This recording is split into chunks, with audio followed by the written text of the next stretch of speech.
اللہ تعالیٰ نے قرآن مجید کی ان آیات میں پورے دین کا اور اسلام کا خلاصہ بیان کیا ہے۔ کیا آپ ساتھ ساتھ ٹرانسلیشن کریں گے؟ پورے دین کا اللہ نے ان آیات میں خلاصہ بیان کیا ہے، اور اسلام کی یہ خوبی ہے کہ اگر یہ آیت نہ ہوتی اور یہ قرآن کے مضامین نہ ہوں تو انسان میں اور حیوان میں کوئی فرق نہیں رہتا۔ قرآن کہتا ہے اما من طغى وآثر الحیات الدنیا، دنیا میں دو طرح کے لوگ ہیں، ایک سرکش لوگ، نافرمان لوگ، برے لوگ، اور دوسرے اچھے لوگ۔ انسان وہ واحد مخلوق ہے جس میں اچھے بھی ہوتے ہیں اور برے بھی ہوتے ہیں۔ جانور نہ اچھے ہوتے ہیں نہ برے ہوتے ہیں، فطرت نے انہیں جس ٹریک پہ چلایا، جس راستے پہ چلایا، وہ ہمیشہ اسی راستے پہ چلتے ہیں۔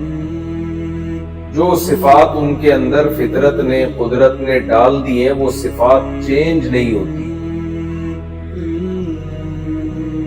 لیکن انسان میں ظالم بھی ہیں، عادل بھی ہیں، سخی بھی ہیں، کنجوس بھی ہیں، حیا والے بھی ہیں، بے حیا بھی ہیں، بہادر بھی ہیں، بزدل بھی ہیں، شکر گزار بھی ہیں، ناشکرے بھی ہیں، غیرت مند بھی ہیں، غیرت لیس بھی ہیں۔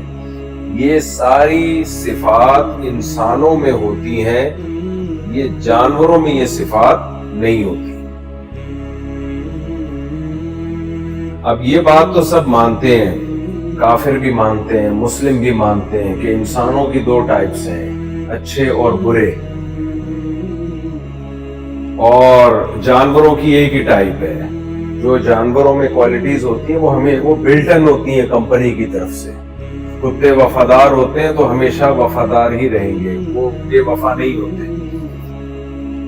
جو جانور بہادر ہے وہ ہمیشہ بہادر ہی رہے گا۔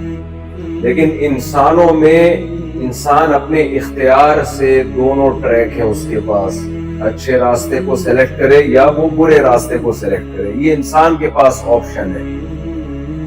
یہ بات کافر بھی مانتا ہے، مسلم بھی مانتا ہے، غیر مسلم جو خدا کو مانتے ہیں، جو نہیں مانتے، وہ سب یہ بات مانتے ہیں۔ اسی وجہ سے دنیا میں سزائیں انسانوں کے لیے ہوتی ہیں، جانوروں کے لیے کوئی پنشمنٹ نہیں ہے۔ پوری دنیا میں لاز انسانوں کے لیے بنتے ہیں، اچھے لوگوں کو بینیفٹس دیے جاتے ہیں، ایوارڈ دیے جاتے ہیں، جو برے لوگ ہیں ان کو سزائیں ملتی ہیں، لیکن جانوروں کو سزائیں نہیں ملتی۔ آپ نے نہیں دیکھا کہ کسی کتے نے 6 انسانوں کو کاٹ لیا تو اسے امریکہ میں جیل سنا دی گئی ہو یا سزا دی گئی ہو، اس لیے کہ وہ اس نے اگر کاٹا ہے تو وہ اپنی نیچر سے مجبور ہے۔ تو یہ بات تو پوری دنیا میں چاہے مسلم ہو، غیر مسلم ہو، خدا کو مانتے ہو، نہیں مانتے ہو، یہ بات تو طے شدہ ہے کہ there are 2 types of humankind۔ انسانوں کی کتنی قسمیں ہیں؟ 2 قسمیں، اچھے اور برے۔ جی آپ اچھے انسانوں میں آتے ہیں۔ یہی وجہ ہے، مجھ سے کسی نے پوچھا نا کہ ہم قربانی کا جانور جب ذبح کرتے ہیں، کسی نے کہا اگر ماں گائے جو ہے وہ پریگننٹ ہو تو اس کو کوئی ذبح کرتا ہے تو یہ بہت بڑا، کسی نے کہا جرم ہے، کیونکہ اس کے بچے کا کیا قصور ہے؟ تو میں نے کہا کیا اس کی ماں نے 7 قتل کیے تھے جو ہم اس کو ذبح کر دیتے ہیں؟ قصور تو اس کی ماں کا بھی نہیں ہے۔ تو جانور کو ہم جو ذبح کرتے ہیں وہ کھانے کے لیے کرتے ہیں، اس کے کسی جرم کی سزا نہیں دی جا رہی ہوتی اس کو۔ تو اب مسئلہ یہ ہے کہ یہ تو سب مانتے ہیں کہ انسان اچھا ہوگا یا برا ہوگا۔ اب اچھائی کی ڈیفینیشن کیا ہے؟ اچھا انسان کہتے کس کو ہے؟ اس میں لوگوں کا اختلاف ہے۔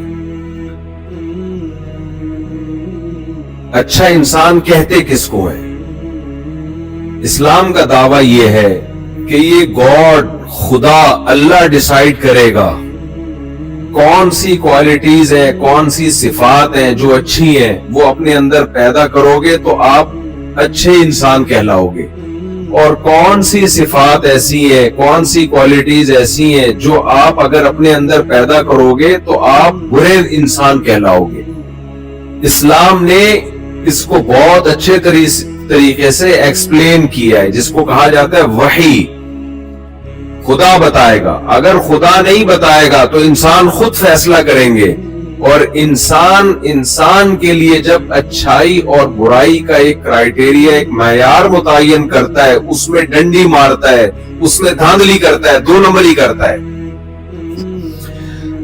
اگر ہم انسانوں سے, خدا سے نہیں فیصلہ کرواتے کہ اچھائی کسے کہتے ہیں, برائی کسے کہتے ہیں, گاڈ سے نہیں پوچھتے, خدا سے نہیں پوچھتے, تو ہمارے پاس پھر اچھائی اور برائی کو متعین کرنے کے لیے بہت ساری چیزیں.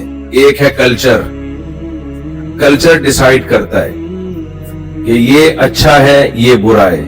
تو آپ کیا سمجھتے ہیں ہم کلچر پہ چھوڑ سکتے ہیں؟ اس کا مطلب یہ ہوا کہ اگر کلچر برا ہے تو وہ برے کو اچھا کہے گا اور اچھے کو برا کہے گا. ایک جہیز کی رسم ہے ہندوستان پاکستان میں, کس قدر لڑکیوں کی زندگیاں اس رسم نے تباہ کر دی ہیں, برباد کر دی ہیں. خودکشیوں کی رپورٹس ہیں. جہیز کلچر کیا کہتا ہے؟ بیٹی کو بغیر جہیز کے نہیں رخصت کرنا چاہیے. تو ہم اگر کلچر کو فالو کریں گے تو کلچر بہت ساری چیزوں میں ہمیں غلط چیز کی طرف لے کے جا. کلچر ہومو سیکسولیٹی, لوط علیہ السلام کی قوم کا جو کلچر تھا اس میں ہومو سیکسولیٹی بہت زیادہ پھیل چکی تھی. جب لوط علیہ السلام نے اپنی قوم کو سمجھایا کہ یہ برا ہے تو قوم نے کیا کہا, یہ ہمارا کلچر ہے, اگر آپ کو یہ پسند نہیں ہے تو آپ ہمارے علاقے کو چھوڑ دیں. آپ کو اس سوسائٹی میں رہنا پڑے گا تو اس کلچر کو فالو کرنا پڑے گا. اگر آپ کو یہ پسند نہیں, آپ ہمارا علاقہ چھوڑ دیں. تو اس سے ہمیں پتہ چلتا ہے کہ ہم کلچر کو بیس نہیں بنا سکتے, کلچر کو بنیاد نہیں بنا سکتے کسی چیز کو اچھا یا برا کہنے میں. کلچر میں کرپشن عام ہوگی تو کلچر جو کرپشن نہیں کرے گا اس کو کلچر برا کہے گا. آپ نے دیکھا ہوگا لوگ کہتے ہیں نا یہ تو بھائی سبھی جھوٹ بولتے ہیں, سبھی 2 نمبری کرتے ہیں. تو سب کے کرنے سے, کلچر کے کرنے سے اچھی چیز بری اور بری چیز اچھی نہیں ہو جاتی. اس سے پتہ چلا ہمارے پاس کلچر کو فالو کرنا, یہ طے کرنے کے لیے کہ ہم کلچر سے ڈیسائیڈ کروائیں اچھا کیا ہے برا کیا ہے, یہ کوئی معقول طریقہ نہیں ہوگا.